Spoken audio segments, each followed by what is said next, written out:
Michelle Bailey at Cook Children's Pediatrics, McKinney. We're coming into the fall and winter season. That means viruses, that means wheezing.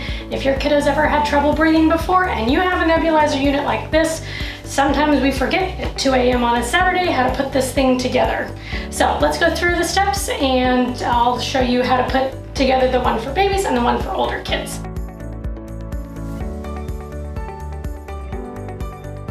So first of all, make sure you have all your supplies, your medication, your nebulizer machine, and all of these contraptions.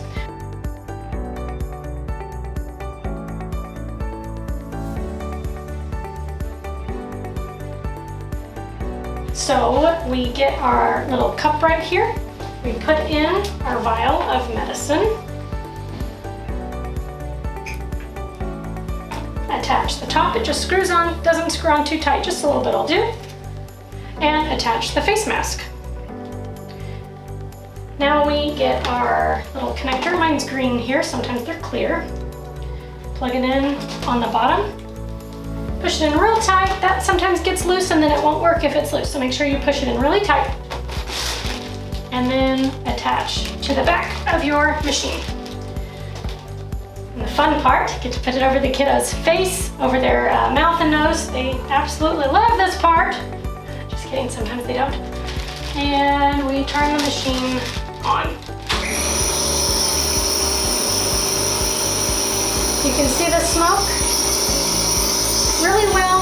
You can see that it's misting a lot. Whenever this gets a little loose, pops off, the smoke stops. So make sure that you've got it plugged in really tight. That's usually the first thing that happens if it starts to make a funny sound or if it starts to not mist anymore. Check that little connection first. Make sure the kid's sitting upright really well for the medicine to work. If they're laying back and you've got the setup too far on its side, it'll stop producing the mist, so make sure you've got it nice and upright. You can put this on a kiddo who is sleeping as long as they're not laying completely flat, because they've got to have it a little bit more upright for it to work well.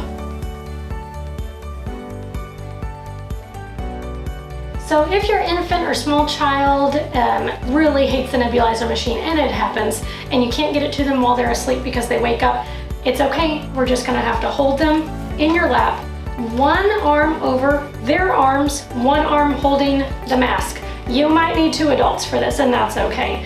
It's better for them to be screaming and crying the whole 10 minutes and to get the medicine in. During that big cry, that big gasp, they're gonna get a good breath of the medicine. So it's okay. It'd be nice if they sat perfectly still for 10 minutes to get the medicine, but that's not feasible all the time. So even if they're screaming and crying, go ahead, finish out the full 8 to 10 minutes that it takes the medicine.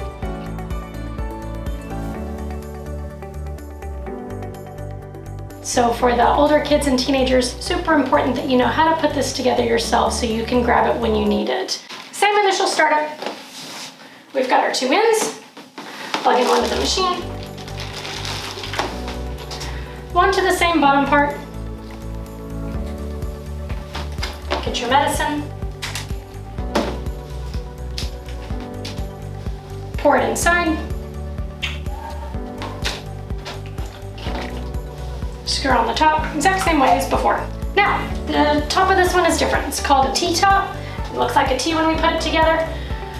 One side, just put on this little extender. The other side, you put on the mouthpiece. This one is for the older kid, the elementary or teenager, and they can just breathe in really deep breaths through this little T-tube. Turns on. You can again see nice amount of smoke coming through each side when they take a big breath.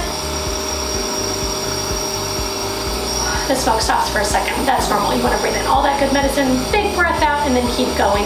It takes about 8 to 10 minutes for the medicine to be all used up. Flick on the side, tap on the side a little bit to make sure all that misty medicine comes back to the bottom. After that 8 to 10 minutes, you can turn it off and then rinse out, not this compartment, rinse out these little pieces with some hot water just to keep it clean, especially clean the mouthpiece really well. Thank you so much for watching the video on the nebulizer machine. If you need more information, you can find it at cookchildrens.org.